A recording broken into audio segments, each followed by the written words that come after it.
नमस्कार दर्शक बंधु आपण मानकु आम यूट्यूब चैनल को स्वागत।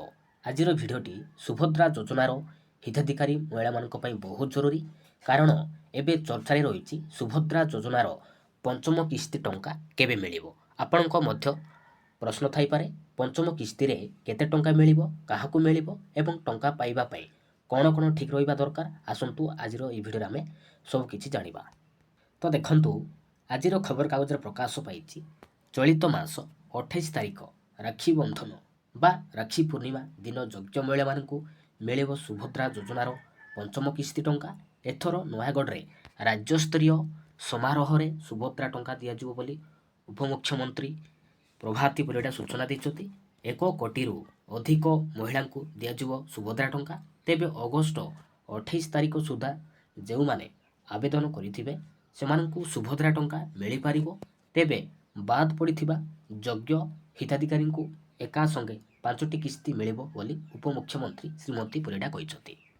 तो आपनक प्रश्न रहिछि पंचम किस्ती रे केते टंका मिलिबो, काहाकू मिलिबो एवं टंका पाइबा पई कोन कोन ठीक रहिबा दरकार। आसंतु जानिबा। तो सर्वप्रथमे जानिबा सुभद्रा योजना रे योग्य महिला को वर्ष को मोट 10,000 टंका दुईटी किस्ती रे दिया जाए। प्रत्येक किस्ती रे 5,000 टंका मिले। एबे आसंतु पंचम किस्ती विषय रे जानिबा। तो देखंतु 2026 मसियार अगस्त रक्षाबंधन बा राक्षी पूर्णिमा अवसर रे देबा पई सरकार प्रस्तुति करूछंती। रिपोर्ट अनुसार रक्षाबंधन 28 अगस्त 2026 रे पड़ुची। तेबे सरकारक अंतिम अधिकृत घोषणा को ही शेष तारीख भावे धरिबा उचित। एही पंचम किस्ती रे योग्य हिताधिकारी को 5,000 टंका डीबीटी माध्यम बैंक खाता को पठा जिवो। आउ एक बड़ अपडेट होची जो महिला मानकर आवेदन जांच प्रक्रिया बाकी रही सेमानकर फील्ड वेरिफिकेशन शीघ्र संपूर्ण करने को अधिकारी मानक निर्देश दि जाइतिला। जुलाई मासरे प्राय 3,53,000 आवेदन फील्ड वेरिफिकेशन अपेक्षा रे थिबा कुआ जाइतिला। तेणु आपण जदि सुभद्रा योजनार हिताधिकारी तेबे निजर आवेदन और जांच स्थिति ठीक अच्छी कि नहीं निश्चित करंतु।